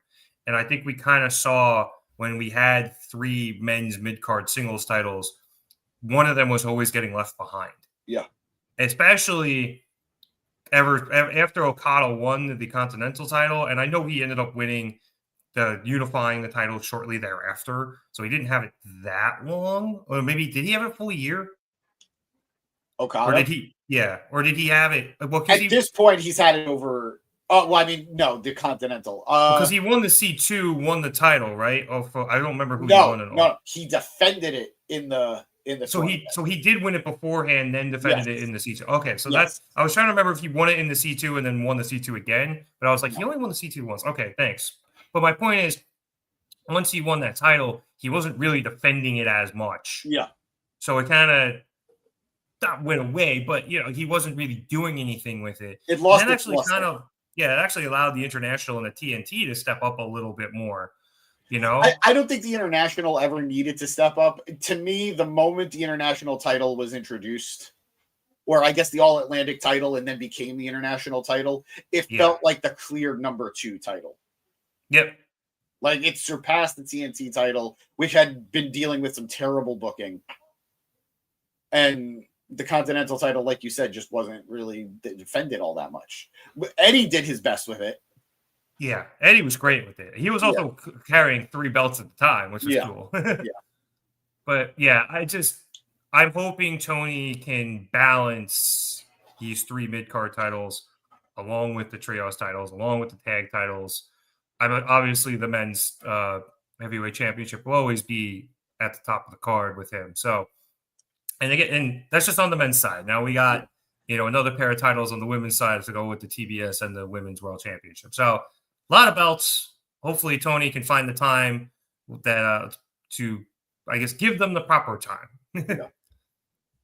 But yeah, I can jump in here really quick to Maria, not a fan, saying the last thing we need is another title. This idea sucks. Tony has a title belt fetish. You know what? With the Geico question of the day, which sport has more playoff spots for the national championship, football or wrestling? Damn. Good one. And college football is only 12. It should have only been 6, but that's besides the point. Maria, agreeing with something I had mentioned earlier, so many people have a title, having a title is less important. I saw you running down all these old school territory wrestlers, it, don't worry. Tyler, yes, the national championship will indeed be a mid-card title. I am hoping, though, whoever put that on Reddit, I'm hoping they're right. I'm hoping this gets defended a bit more outside the company than in the company. The same way we wanted the international title to be defended. Yeah, but I'm hoping, like I said, put it on dudes from Rev Pro, put it on dudes from CMLL. And I can actually see dudes in CMLL winning this championship because we have AEW guys winning CMLL and girls winning CMLL championships left and right. So it would be a good, turnabout there. Maria also wants the trios titles gone. She thinks there's just too many titles. I do think that they're putting some emphasis on the trios title lately. Yeah.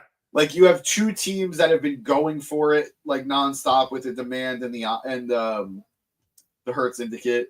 They had the trios titles main evented tonight. Granted, it was a Franken team, but I do think that there has been an effort to elevate them again. Yeah, I would agree with that absolutely. But there was a long time there outside of the Opps winning them. They were kind of just stuck with the Death Riders, and then they were stuck with the Opps because the Opps were fighting the Death Riders and not really defending. Hopefully now, like you said, Tony can really start putting an emphasis on them. Are you sure you got the right syllable on that? Yes. Yeah. All right, we got a lot more to get to here, so let's get through this next thing real quick. Quick Jurassic Express backstage promo. Jungle Boy Jack says, I know he's not Jungle Boy anymore, force of habit. Says $1 billion is a lot of money, but they need to remember there are more important things than money. So he pulls out a $100 bill and he tells the Bucks that this should help. And he leaves the bill stabbed into some wood with his knife outside the Don Callis family locker room. After this, we went to our. Don't forget, Luchasaurus tried taking the $100 bill. Oh, yeah, that's true. Also, I know you told me to bring up, I almost forgot, Orange Cassidy with the national title, but I think you mentioned what you wanted to mention. I just want him to forget that there's a difference. He just thinks I need my international title back. Orange, it's not the belt. Whatever. Yeah. All right. Next up, we had the men's blood and gut advantage battle match 2. Was Darby versus Daniel Garcia. Before the match, we actually saw Moxley backstage trying to hype Garcia up, telling him to finish this and get it done. Towards about the latter third of the match, Darby ended up busting open really the back of his head when Garcia stuck him in between the ring post and the stairs and then drop kicked the steps into Darby's head and then rolled back in the ring, asked for a 10 count, and then stopped referee Bryce Remsburg at 6 to distract him, which allowed Pac to come in and just decapitate Darby. As he does. But because Remsburg had to restart the count, Darby was able to beat it back into the ring. Garcia then took the weakened Darby and put him in a Dragon Tamer, but he kind of did the Sting, woo, so Scorpion Deathlock, whatever, same thing. And Darby tries to go to the ropes, but Garcia pulls it back to the middle, and as he does so, Darby is able to get underneath Garcia and counter, getting Garcia's leg, getting himself up, and then putting a Scorpion Deathlock of his own onto Garcia, and that eventually forced Danny to tap out. After the match, Pac immediately came out from his hiding place in the timekeeper's area and attacked Darby, and that just led to an absolute gong show where Orange came out to help, and then Wheeler Yuta came out, and he did a Busaiku knee onto Orange, and then Roderick Strong and Kyle O'Reilly came out, but as they did so, Claudio Castagnoli and Moxley came out, and Claudio and Roddy started getting into the ring. Moxley met Kyle at the bottom of the ramp and just lit him up. And then back in the ring, the Death Riders had a pretty serious advantage. Darby got hit with a tombstone pile driver from Pac. Orange got hit with the neutralizer from Claudio. At least I think that was the order. But then O'Reilly was able to recover. He comes in, hits a high jumping knee to Moxley, and then Roddy recovers, and he starts fighting back as well. And they are able to clear the Death Riders out of the ring. But Orange and Darby were pretty fucked up. And notable by his absence, as pointed out by commentary, no Mark Briscoe. Yep. As Shivani said, he's got a lot going on right now. And unfortunately, Tomohiro Ishii got hurt. I believe I read he dislocated his shoulder, excuse me. So he was unable to help as well. But James, this match was good. I liked it. Garcia looked really good. He actually looked fairly dominant in this match. He did. Cool. He did. This was the Garcia that people wanted years ago when they wanted him to join Bryan and Mox in the Blackpool Combat Club. Yep. And instead we got Jericho Appreciation Society Garcia. And I ultimately think that was the right move for him. Yeah. Like in the long run, I do think that was the right move, as frustrating as it was at the time. But he looked great. I thought this was a very fun matchup between the two guys. Like they both brought an intensity to it that I thought was very good. I love good technical wrestling. So seeing Darby counter the Dragon Slayer into the Scorpion Deathlock was really fun. Yeah, I'm kind of surprised it wasn't Yuta though. I 100% agree. I am shocked it wasn't Yuta because it would have continued the Yuta keeps tapping out thing. Exactly.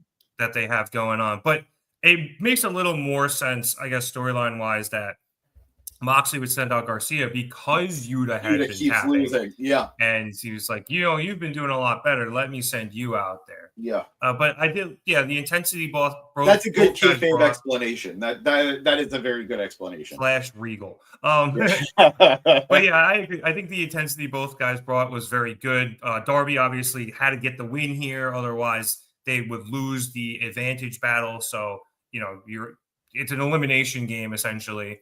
I want to know what your thoughts on this, because to me it's pretty clear, but like commentary brought up a question because it looked like there was a chance they might go to the time limit draw. Oh yeah, this is cool. And they asked, like, would that force a third match? And to me, that's an obvious yes.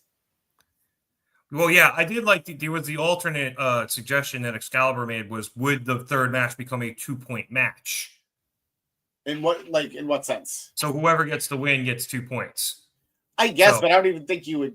Oh, you would need it because if the good guys tied, if they tied, if you're down, yeah, a 1-0-1, and then if whoever wins, it's either 3-0-1 or it would be 1-2-1 in favor of the person who lost the first match. I think undeniably it would still force the third match, but that's going to the 2-point third match would have made sense too. Yeah, it would force it. Yeah, it would either force the 2-point third match or force a fourth match. Excuse me. So it makes sense that they didn't push it because that would have been a lot. But like, I get it. Like that would have been cool.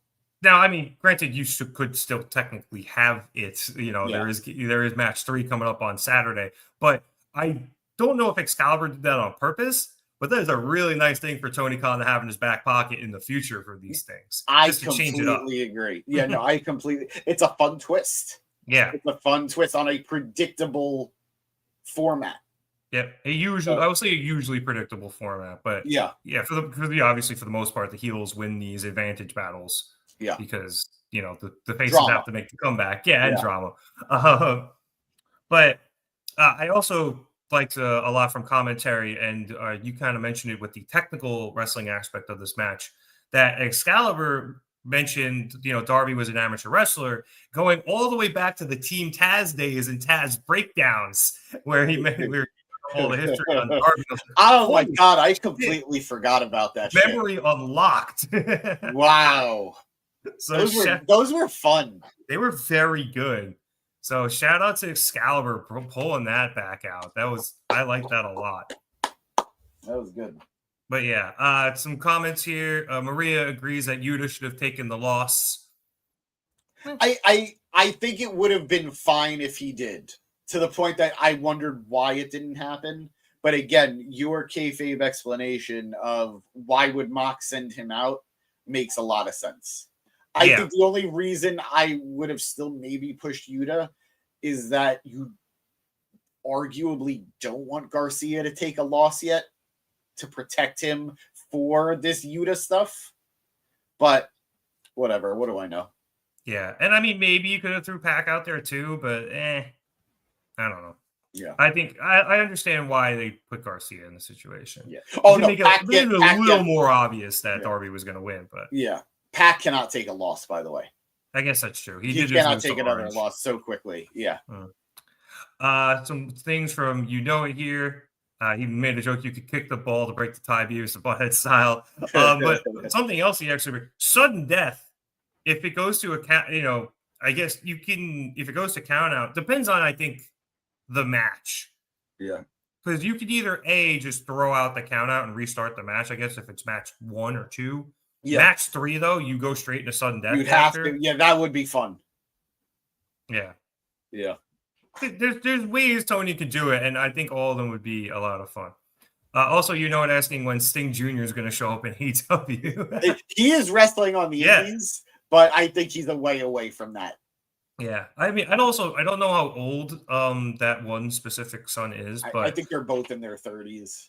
Yeah, I was going to say, like, they're starting a little later. No, I mean, DDP started late. I was going to say, yeah. Yeah, they need a little more seasoning. So let's see how how he does. Yeah. All right. Next up, we came back from commercial to an in-ring promo from FTR. I think my thing kind of skipped when they came out of commercial. I don't know about you, but like coming out of this commercial, I just went black, and I had to back out and go. I think I did. No, that I didn't have. No. Oh, I did. It was weird. But I don't think I missed anything. Anyway. Cash started things off for FTR saying that they are not over the moon about becoming number 1 contenders for the tag team championship because they should have already been 3-time AEW tag team champions when they should have won in London at All In. However, they were prevented to do so by Brodito. So, I thought that was a good heel way of like making that work mentally, like the mental gymnastics of an asshole. Like I thought that was good. Yeah. They're very good at those gymnastics. Anyway, Cash invites Brodito out so they can talk about this like men face to face. And then we cut backstage to Renee Paquette, who's standing in front of Brodito's locker room. But she's there to discover that they are locked in. And Stokely's out there hanging out, saying he's been trying for hours to help get them out. And then offers Renee and asks her if she wants to watch The Wire on his phone. All I'm going to say is... Great show. Great show. All I'm going to say is, to me, this is blatant. Just more evidence that she's a heel. Because she did nothing to help them. Maybe she went to go get help. All she needed to do was like flick the door handle. That's all she needed to do. Also, what type of door handles lock from the outside? I didn't even see a lock on it, if we're going to be real. Because usually they're on the inside, but also the answer to that is doors you assemble to do the bit. Because I know those pieces of plywood, they assembled that door for the bit. Anyway, Dax feigns being upset and disappointed that Brodito can't come out there and they can't have the face-to-face, but they do have the next best thing, and that is Bandito's family here at ringside instead, including his grandmother, who was in that video package I don't remember if it was last week or 2 weeks ago, about her finally being able to see Bandito wrestle. So FTR go over to them and addressing the Bandito's grandmother in first some terrible Spanish. It really was awful. I think Excalibur called it as good as Don Callis' Spanish. Which is just the worst fucking criticism in the best way. Now, to be fair to Dax, he did get the Yosoi Dax correct. He just also said Yosoi Cash, and that is not correct. Yep. Trust me, he was a little bit better than I think people think. Anyway, Dax then starts talking shit to Bandito's grandmother, saying she doesn't look a day over 113.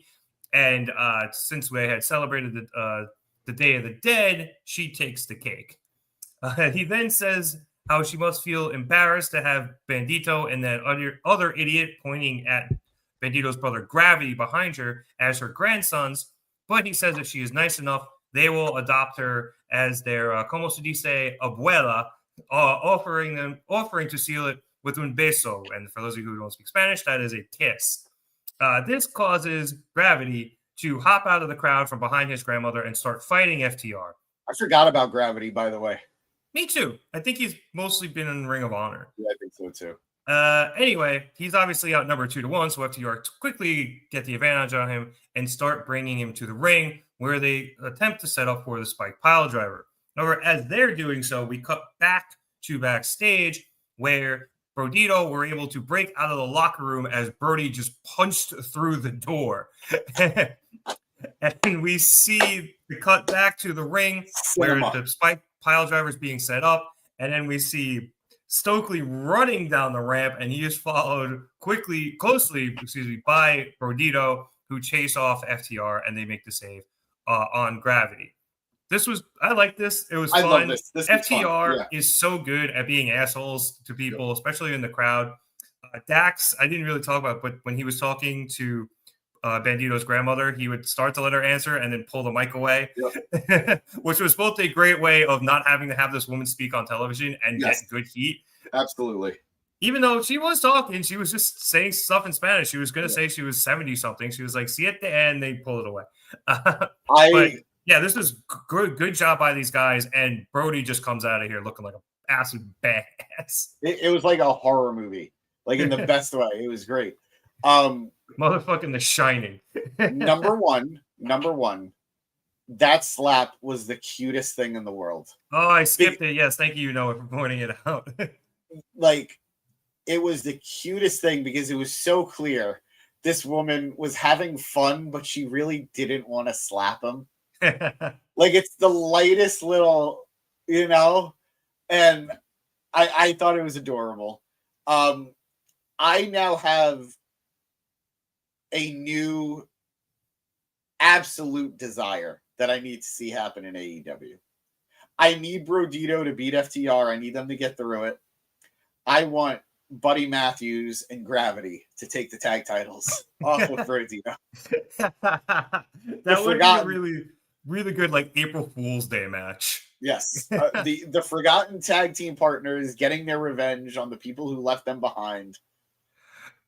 I was looking up Gravity because I'd forgotten his name and I didn't catch it on commentary. Yeah, they didn't really say it. They just said Bandito's brother. Yeah, I think they one of them said it really quick. I just missed it. But I googled Bandito and then used him to get to Gravity's Wikipedia page. They never really tagged. Yeah. Not really, like, ever in anything. Yeah. So they're just to be fair to Gravity here, to be fair, he's not really a forgotten tag partner here. He's his own singles. All right. It's worse because it's his fucking brother. Like, he teamed with a stranger before ever teaming with his brother. Yeah. They had the trio titles, I think, in Ring of Honor, or the six-mans, excuse me. Oh, wait, who? Bandito, along with a couple other people. I think they did back in the day. Like, come on. That would be enough for me. Like, the Billy Madison, Steve Buscemi bit where he just crosses the name off the list of people he wants to kill. Yeah. I would add my own brother's name to that list at that point. I know looking up Bandito titles because I want to be right here. I'll look it up. You keep doing your thing. But it's saying it would really be funny if Dax was knocked unconscious from the slap, which would have been great.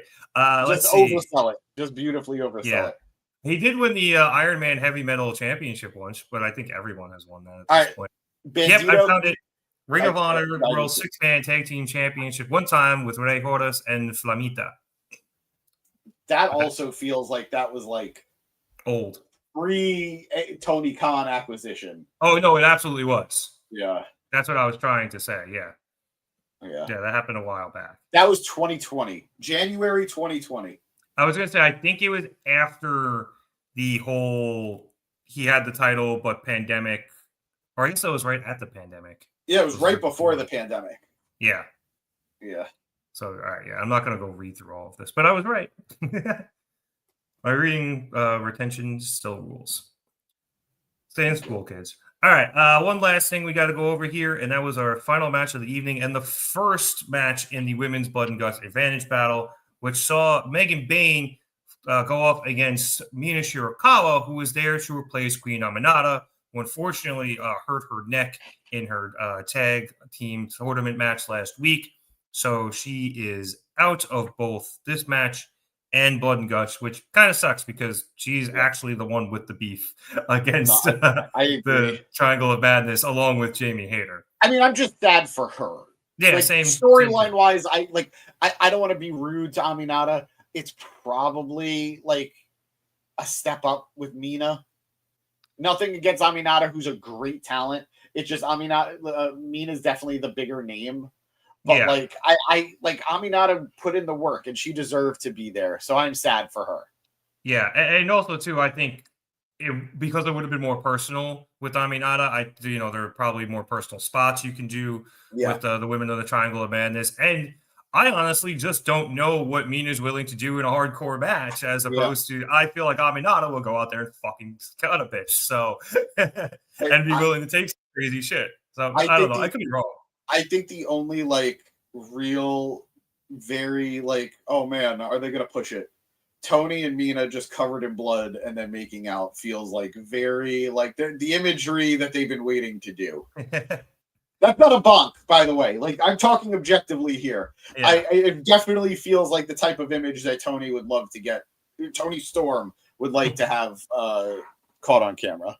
Speaking of one time with Toni Storm, she was on commentary for this match. And as we mentioned earlier, she was very, very chippy towards Shivani, towards Brian, towards Excalibur, who she told to shut up multiple times. She did say they're friends. She did emphasize that they are, in fact, friends. But yeah. I think she told him at one point that he should be a journalist at one of her orgies. And they were all, and I think Brian went, "What did she say?" And then Shivani just flatly goes, "She said an orgy, Brian." Like, yeah, he knows. He was just doing a thing. Oh, God. Also, Tony said that Mina's her wife now.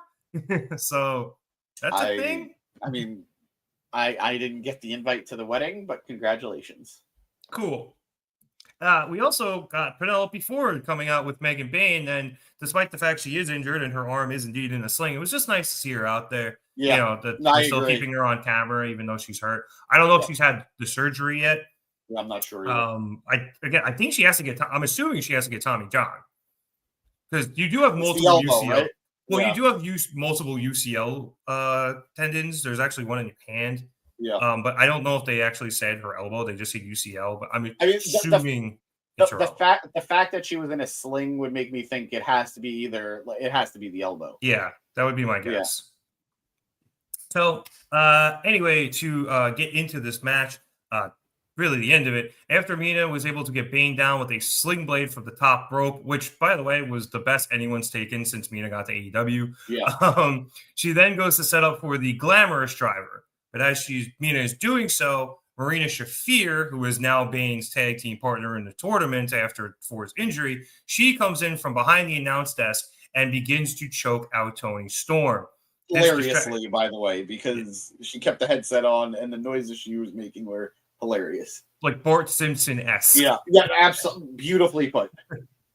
This obviously distracts Mina, who releases the setup of the glamorous driver and looks like she was going to attempt to help Toni. But Toni is able to start turning the tables, and Mina turns around to go back to get Bayne. But by this point, Bayne has recovered, and she comes over and just takes Mina's head off with a leaping lariat. Bayne then gets Mina up, and despite a bit of a struggle from Shirakawa, she's able to hit the running Liger Bomb and picks up the win, giving her side the 1-0 advantage in these battles. After the match, Tony is still fighting with Marina, and she gets tossed into the steps, and the two make their way into the ring, but Tony is able to toss her out of it. However, the Triangle of Madness come in from behind, and they begin attacking Tony and Mina, and then they're joined in by at least Bayne. I didn't see if Shafir got back into the fray, considering she's not in the Blood and Guts match. I think she did, but I'm not sure now. It was very chaotic, as I'm about to explain, because Willow, Nightingale, Harley, Cameron, and Jamie Hayter all then came down following the Triangle of Madness to even up the odds, and the ring fills up, and everyone is just out there brawling. And then Mercedes Moné comes down, and she gets to the ring at the bottom of the ramp, and she looks at all these women just throwing hands. She goes, "You know what? I don't need this shit. I'm good. I'm good. I'm good." And she turns around and attempts to leave, but as she does so, Chris Statlander is there to beat her with a massive right hand and just knocks her on her ass. Stat then gets in the ring, was immediately after Bayne, ducks a right hand from her, and then hits Bayne with a lariat to knock her over the top rope and out of the ring. Hayter, Nightingale, Cameron, Shirakawa, and Storm all handle their business as well, and the face team stands tall in the middle of the ring as the heels regroup out on the ramp. So James, match was good. I liked it. Obviously a pivot here with Mina stepping in for Aminata. So I think considering the late notice, I guess they didn't announce Aminata was out, I think, until the start of the show. So it was at least late notice for us. I actually had to change the description that I had wrote for the show because I was like, oh, it's Aminata. I was like, well, she's not in it. Yeah. But I think they did a good job. And then you had all the chaos at the end. So decent idea building it, but I wish they had built it longer because Hayter had challenged weeks ago for Blood and Guts, and we got nothing out of it outside of the Triangle of Madness has not answered the challenge. And it's like, okay, like, come on, give me something. And I thought the tag tournament would have been a good opportunity to help build some of this, but there just wasn't the time considering that Blood and Guts is next week. And I think they did good for the time they had in terms of the build, but I wish there was a little bit more. Yeah. No, I agree. Look, ultimately, I think we only ever needed the women's Blood and Guts. I think it's I understand why Tony felt compelled to make the men's as well, but I think we only ever needed the women's Blood and Guts. I concur. Beyond what was initially set up, what feels like back in early to mid-September, and then only really getting build in the last couple of weeks. I'm just glad that it's happening for Blood and Guts with the women. And ultimately, it's just really sad that so many women got hurt. Like, it's sad that Aminata got hurt. It's sad that Penelope Ford got hurt. But it speaks to how deep this roster is, this division is, that they were able to seamlessly slot two other women in who arguably are just as big, if not bigger. Yeah. So, like, I love Penelope Ford. She deserved it. Marina Shafir is absolutely just dominating television being with the Death Riders. I love Queen Aminata, but Mina Shirakawa has absolutely been involved in more emotional stories in AEW, more high-profile stories in AEW. So, it's a bummer, but lemonade out of lemons. Yeah, I would agree. And, Maria kind of agreeing with you. She doesn't understand why the women's Blood and Guts match was booked the way it was. And it's just, just the lack of, they should have been building this out longer. Yeah. And using the women's, like I said, you kind of maybe using the women's tag tournament as well. But it's also a bummer, not a bummer, but it's also harder for them because with every men's Blood and Guts that we got, it's essentially been faction warfare. Like maybe with like one edition or two, but you don't really see that many women's factions in AEW, especially not to the level or the size that the men's do. So like we have a faction in the Triangle of Madness. Thank you. There's only 3 of them. It's the biggest women's faction I think we've ever had. Exactly. Maybe what's her name? Brandy's. Oh yeah, but we don't talk about that. Yeah. We don't talk about Bruno. Just Luther. Who is involved with another gigantic. Anyway, haven't seen him in a while, have we? Yeah, ever since he got hurt with the whole Tony Storm thing, he's been out. I mean, kayfabe hurt, obviously. Yeah, he's been out. Interesting. But anyway, look, it sucks, but I think we're going to get something really special. I'm really rooting for these women who have been chomping at the bit to get there. And let's see. I think next week's going to be a real fun show. Yeah, no, I'm super excited for next week. I'm super excited to see what these women are going to do. 6, to your point about, how deep the roster is, this is 6-on-6. I'm not sure if it's always 6-on-6 in Blood and Guts. I thought it was 5-on-5. It's usually 5-on-5, I think. I guess it can vary, but it was 6-on-6. They lost a woman on both sides, and they were still able to replace them, like you said, with somebody of, equal or better value. So, hell yeah, like this women's division is deep, which is great considering how long we were pining for it to not only be great, but to be featured prominently. So I'm super hype about next week, even with the quote unquote bad build, which is going to get more on Collision. We should say that they are getting the other 2 of these matches, hopefully both of them over on Collision. So hopefully Tony gives them a lot more time to flesh this out over there on Saturday. Before next Wednesday, but yeah, this is going to be really exciting next week, and I'm looking forward to watching it. Side note, Tony Khan, you still owe me a Blood and Guts match. You owe us one. What what's crazy about that match? It was going to be the only time in AEW history that the entirety of the Elite were going to be on a team together. Where it was going to be Kenny, Hangman, the Bucks, and Cody. Against the like Jericho in the Inner Circle, and just never got it. Well, because Cody ended up I don't know what Cody ended up doing, but he got distance from the Elite by the time they did the actual Blood and Guts match. No, they did the Stadium Stampede instead, and he wasn't in that. I don't remember why, but Broken Matt Hardy joined in instead. And it's because by that point, Cody was no longer associated with the Elite. He had the Nightmare family by that point. And it's very clear, I think, that behind the scenes stuff had already started to happen. You can tell, and we are going on a tangent here, so I'm going to change the thing really quick. You can tell there was that, I think it was the first COVID episode when they were still kind of seeing if they could do Blood and Guts. And I remember Kenny and Cody were on commentary together. They made a save. It was the first segment because I was watching this when they finally put it up on HBO Max. It was the first segment. I think it might have just been just been Matt. I think Nick couldn't get to Georgia because they were in the Nightmare Factory, and it might have just been him, Matt, Kenny, and Cody. Eventually made his way down. And they were all talking about how things are very tense and, this is a weird time.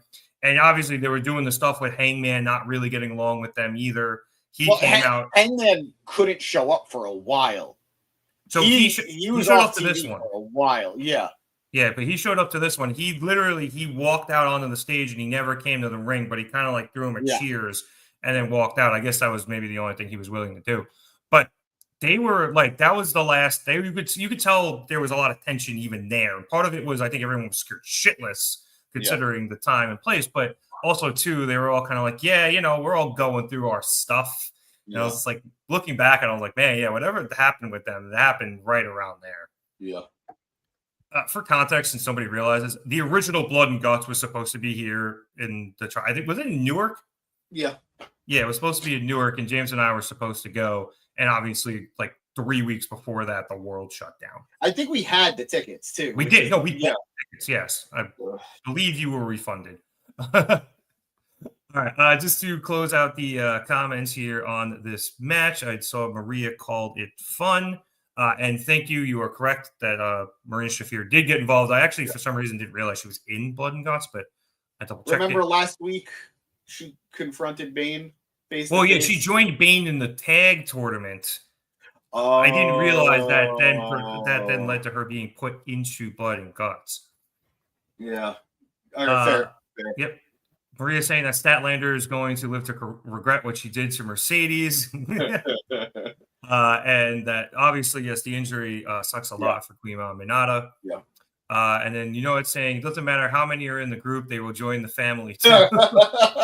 right next to you there, bud. And also Cody screwing the fans. How absolutely shocking. All right, you know it. I need to hear your take. Who wins, the Don Callis family as it is now, or the Dudley family led by Spike? I thought you were gonna go NWO, but like when it was like too many people. No, the Dudley family. But I'm talking the Dudley family. I'm talking Bubba. I'm talking Devon. I'm talking Spike. I'm talking Big Dick Dudley. I'm talking Sign Guy Dudley. I'm talking Dances with Dudley. I'm talking all of the Dudleys. You gotta let me know. Ooh, that's a good answer. All right. Well, while he thinks of his answer, James, that was Dynamite. And we kind of mentioned at the top of this, and we were talking about before we jumped on air.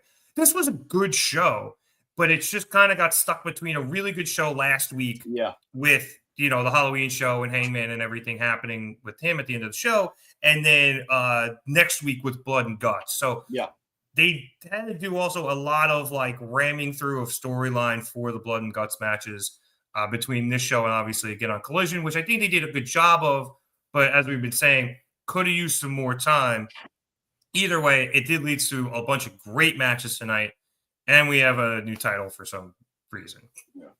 It managed to be both a cool down show and a go home show at the same time. Yeah, which is a really rough spot to be, like you said. But overall, it was fine. It was a decent show. Like I'd say, it was a good show. I'd say it was a good show. Good wrestling. It was just good wrestling. It was just. We used this word earlier between the two of us. It felt like it lacked a little bit of a gravitas to the night, but overall, I am hyped for next week. But I do have to ask, where is Kenny? Where is my Kenny? I don't know. I guess still working through his shit. He will be on the pay-per-view, so I'm happy he's going to be probably next week.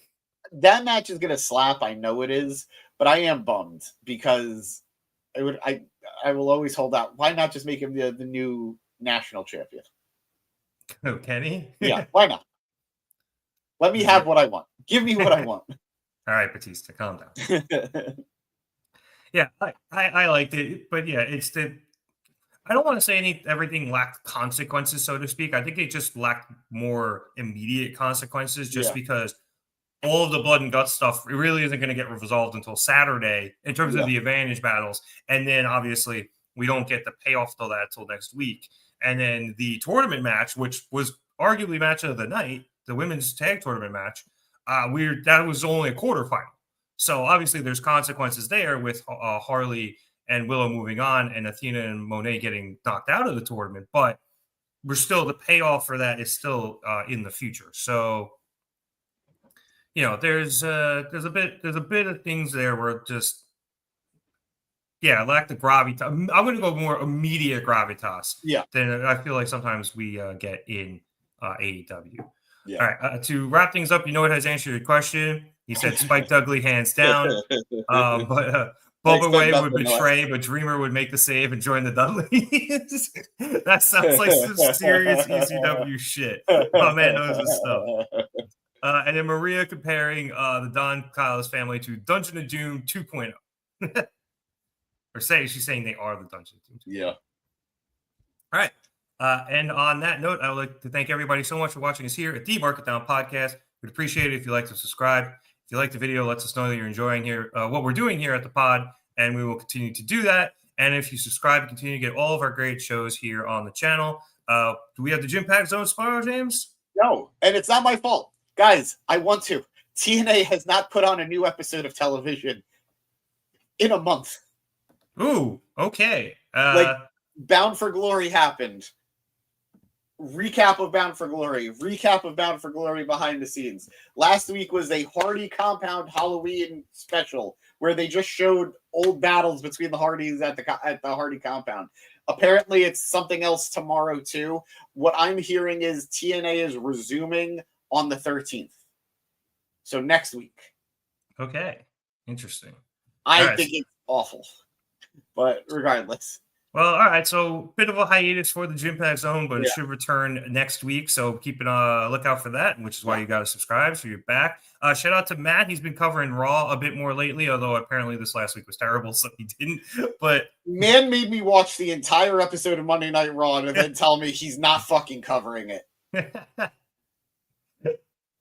But Matt's been doing more of that, so be sure to keep a lookout. We will obviously be back here next week for Blood and Guts and for Dynamite every week after that, and we will do our best to cover Full Gear. We are most likely going to that, which will lead me to tell you to subscribe to all our social media stuff, but we will cover most pay-per-views for other companies as well. As I mentioned, if you want to catch all of our stuff from Full Gear or at any other point on social media, Instagram, Facebook, TikTok, Blue Sky, or Twitter? Yeah, Twitter. Are all in the description below. I'm not calling it that. It's Twitter. If you're here on YouTube. If you're watching us over on Twitter or on Facebook or any place else, and you want to follow us on some other stuff, Twitter is at marketdown_pod. Instagram is at marketdownpod. YouTube.com/marketdown3665. Marketdownpod.bsky.social over on Blue Sky, which is awesome. Come party with me over there. I'm the only one on there for the pod. And You're holding it hostage. That's why. A little bit. Like I said, it says in the description, all tweets are from Nick the Reverend Cummings until he gives the password to somebody else. But it's fun over there. It's much less, much less Twitter-y. Much less toxic. Yeah, there you go. That's the word I was looking for. So it's fun. But yeah, if you want to follow us on any of those places, feel free to do so. Or just search us Market Down Podcast on any of those spots, and you'll be able to find us. James, any last words before we get out of here? No. We, depending on what Rev and I talk about after the pod, we may have an announcement that we'll do on social media regarding House of Glory. So we'll talk. All right. So for James Santi, my name is Nick Cummings. Thank you so much for watching us here at the Market Down Podcast. Have a good one, everyone.